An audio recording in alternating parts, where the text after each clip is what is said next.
Alright guys, I hope you're all doing well, and welcome to the showdown between the Chaos Dwarfs and Grand Cathay. It's going to be myself with the Dowie Czar and Astrogoth facing off against Hadries, who's going to be rocking Yuan, as well as looks like Felix and Gotrek, so all the heroes of the old world are here to party. Now for my build, it's going to be very different than what you would see on the previous patch. Chaos Dwarfs obviously have had, I wouldn't even call it a nerf. I mean, it is a nerf, but it's a bug fix because the capture weight on laborers of all kinds, whether it be the basic orc labor or goblin labor, used to be 5. So you would just spend 150 gold and get 5 capture weight. It was one of the things that was really egregious about Chaos Dwarfs when they first came out and lasted a long time, sadly, but it's gone now. So now Chaos Dwarf players have to use either Chaos Dwarf Warriors or Hobgoblins, which aren't the best unit to get the good capture weight. So it's a very, very different game for them. The meta for the Chaos Dwarfs is certainly open for exploration, but Chaos Dwarf Warriors and the Great Weapons in the front, a couple archers in the back. And I just brought these guys as an insurance against like Iron Hail Gunners. So if they rolled up, I would have some archers to kind of shoot back. Now, this is one of my favorite forbidden techs for the Chaos Dwarfs. It's the Infernal Castellans. You put these bad boys on foot, they're going to be able to fight Cathay pretty effectively in melee with armor piercing and actual healing. And secondly, they can shoot the characters. So the dragons, Gotrek, Felix, and have anti-large if they do go dragon form. Really, really powerful units. I like them a lot. And they're pretty cheap. I think they're like 800. Astrogoth is still not bad also. He is still a great duelist. He has the Hammer of Hashit, which lets him pack a punch. We do have the Hellhammer to clear out elite infantry like Celestial Dragon Guard and any gun pieces. And yeah, he's still great. Granted, the other Chaos Dwarf Lord is just kind of OP. But I do think that Astrogoth, like if the other Chaos Dwarf Lord, wasn't used as much, he would still be like the go-to pick outside of, the really scary Sorcerer Prophet guy. And that's it for my build. A couple laborers on the wings just to throw on objectives. For Hadries, he's going to be rocking the Heroes of the Old World army here. So he's got Yuan, Gotrek, and Felix, as well as some Jade Warriors in the front. And I think in the bushes, he's got the Graces of Quan Chi. This is cool. So he brought the new Arawar of the Celestial Dragon Crossbowmen. They basically have a Marks by Ulthar ability, so they can lower missile resistant armor of a target, which, look, even if they're not shooting the target, lowering the armor and of a unit is still useful in different niche situations. Like you could lower the armor of, like, let's say a Chaos Dwarf Warrior down to 55 and then charge them with Jade Lancers and get better value. A lot of cool stuff there, as well as some Celestial Dragon Guard who are going to be rolling up at the point. So the fighting's soon to be underway as we both line up in the middle, and the Infernal Castellans going to be getting their long rifles, which have pretty good range. It's respectable. I think it's like 130, 145 or something like that. And they're going to be taking pot shots at old Felix down there. So the 1-2 punch, and look at that. Pretty good. Both shots were quite dead-eye.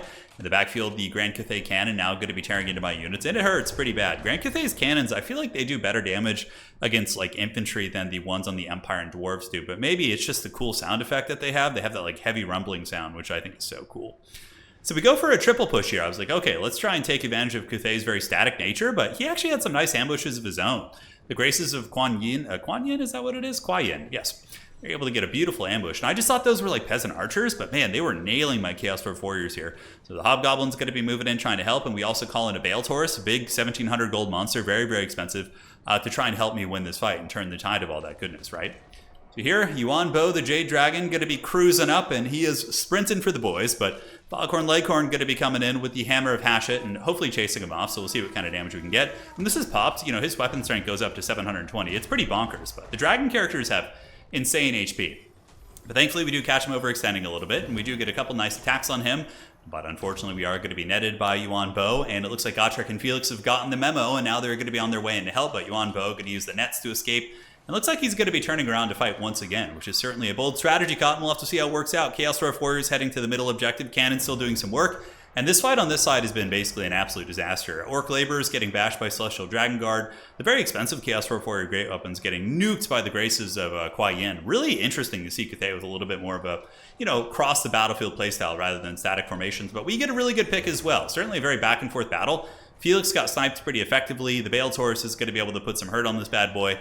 Most likely finish him off with a little bit of cycle charging. So now we pull the Bale Taurus back up in the sky. We get the Infernal Castellans with their long rifles, and they're just going to start putting hurt on Felix here. So yeah, Felix is going to get popped in the face, -3. Bale Taurus gets in for the rear charge and connects with a big hit right there from the Beast. And now it's sitting at 617. Felix obviously going to be in danger, most likely karate chopped. And that's great because it gets rid of the healing in the equation. Empress's Crowmen coming in. Beautiful bombardment. Such a good unit. They are insanely good. Crowmen and Grand Cathay, I think they're just the best units of the roster now. especially these ones. They just have such good stats. They can like stand and bang with things you wouldn't expect them to. So we hold on to objective 3. Looking at the value, Hadri's is up by a little bit, but we did take down Felix, which is a good start. And now our Infernal Castellan's going to be fleeing the scene. But this is actually something I wasn't unhappy about. I was like, okay, we get him to overextend back here, and then we pull back the Baletor's and Foghorn Leghorn, Astragoth, and we just like 4v2 these guys, and we should be able to win that fight. But again, we'll see.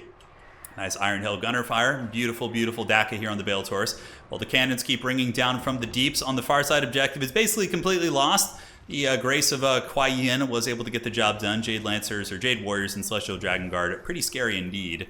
So net advantage talk going down, the Emperor's Executioner being certainly quite a problem child, and I'm certainly sweating bullets, trying not to get below 20%. Astragoth moving in for the rear charge, and now the Baletor's will be descending on this fight as well. And within a moment, all these characters are going to be targeting Gotrek, because he's easier to kill than Yuan Bo. So you just take him out and then make it a 4v1, and that's how, I can try and win the game, right? So in the backfield, we did call in a Magma Cannon, and I wanted to kind of see how they were doing in this patch. In my experience, though, so far in early testing, Magma Cannons have been a little bit disappointing.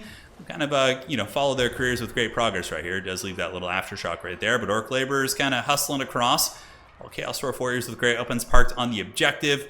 And thankfully the guns are shut down for now, although the Crowmen doing an excellent job of just cleaning stuff up. They bombarded my Chaos Dwarf Warriors, they chase off my chaff units, my archers. Very, very difficult to peel, but a lot of this game for me is going to come down to effectiveness and killing the characters, right?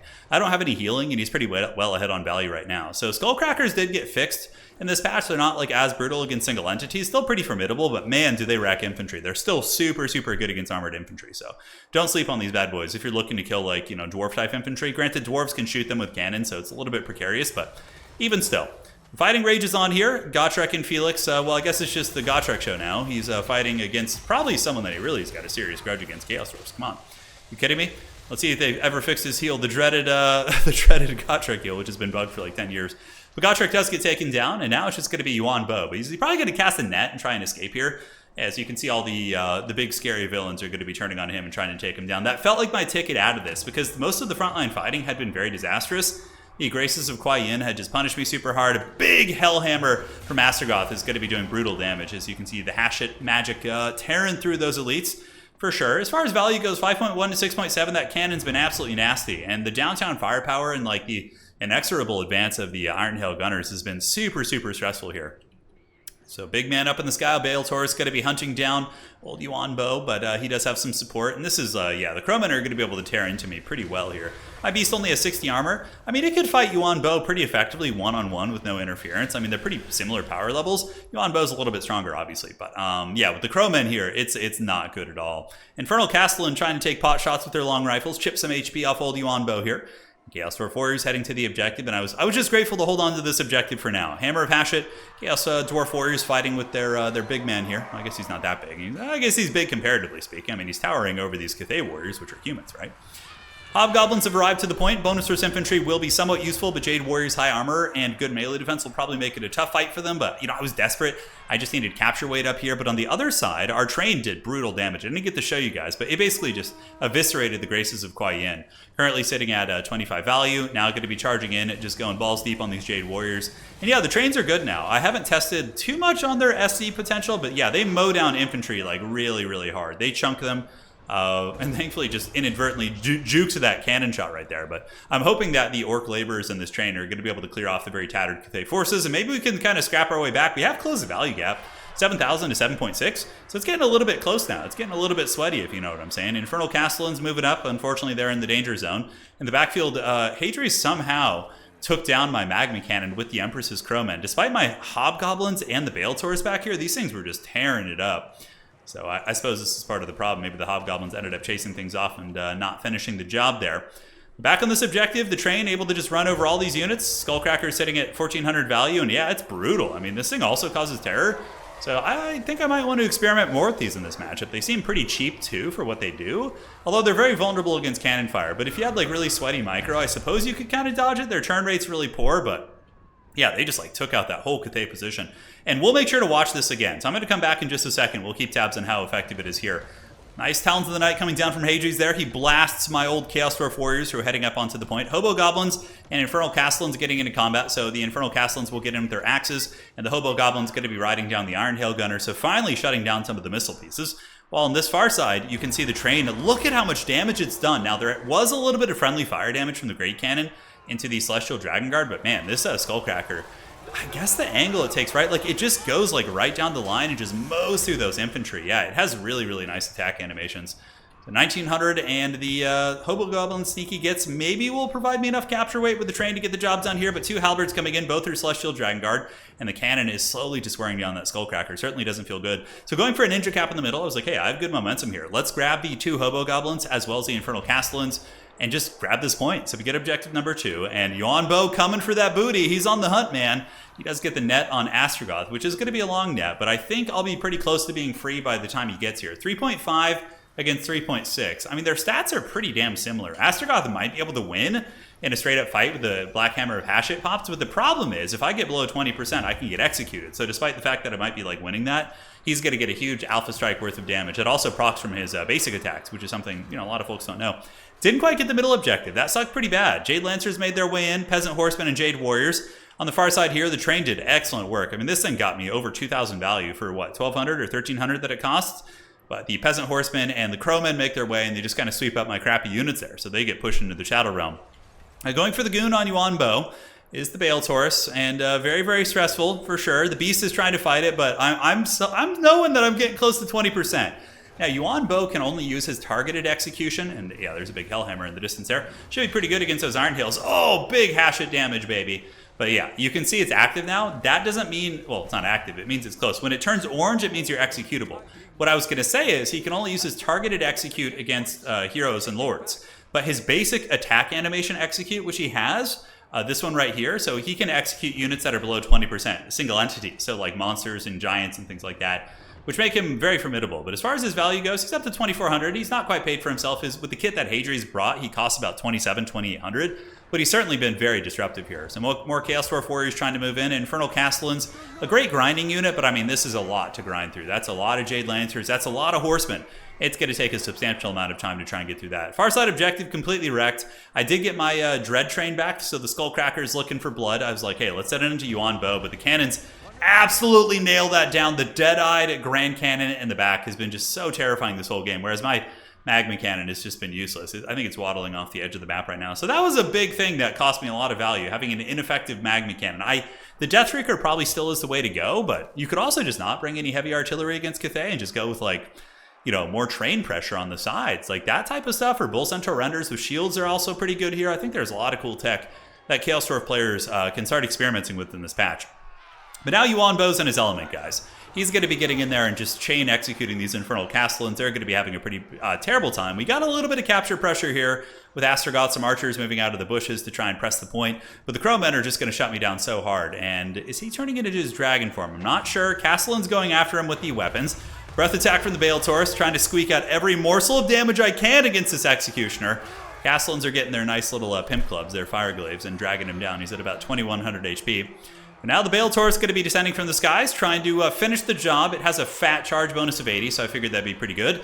Iron Tail Gunners, though, do give Hadri some nice stopping power. And now it's a little bit vulnerable to being executed. So if Yuan Bo turns around, let's see if he gets the job done. Okay, he gets bashed in the face by the Infernal Castellans again, but I think he's going to set his sights on that Bale Taurus right now. Let's see. So he sees the Bale Taurus, and he does hit it. And it looks like he didn't get the execute. Either that or the Iron Tail Gunners got low enough that he was able to get it done there. He's at about 1,000 HP right now, pressing the side with Chaos Dwarf Warriors and Bull Centaur Renders, which is something I felt I should have done earlier. The armor piercing and the durability, I think, could be pretty useful for pressing Grand Cathay. It's hard to have artillery duels against cannon factions. Chaos Dwarfs can't win those, like, typically, because cannons outtrade Magma Cannons, and cannons also outtrade Death Shrieks, which is how it should be. You know, there was a time where Magma Cannons killed cannons, which is pretty ridiculous because they were just better at everything. But now they're certainly in a more reasonable place. Duel of Fates over here as well. We got Felix and Astrogoth. Astrogoth very low, but honestly, he would have pretty respectable chances of winning this just because of how good his stats are, and his weapon strength is just so much higher. You can see he's dragging Felix down a little bit. Felix does connect Karagul, the blade that was found, I believe, in the depths of Karak 8 Peaks in the lore of the game.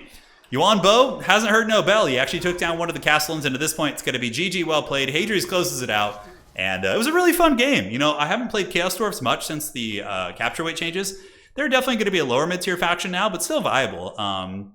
Like, that game was winnable. We were up for a point, but that ambush on the side really crushed us pretty bad. There was 2 instances that I think were very punishing.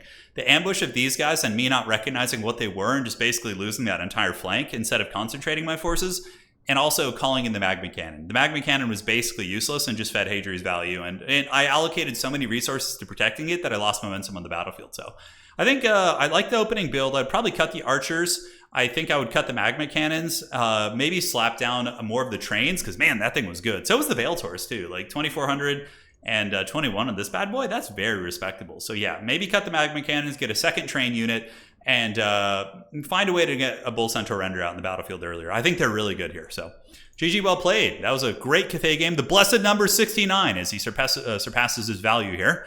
And what else do we got? Yeah, everything's looking pretty solid. Cannon did well. Crowman at 22. Their bombardment is what makes them crazy good. The regular ones do okay, but these guys drop bombards on elite infantry, and that's where they get their value. It's nuts. GG. See you guys next time. Take care of yourselves.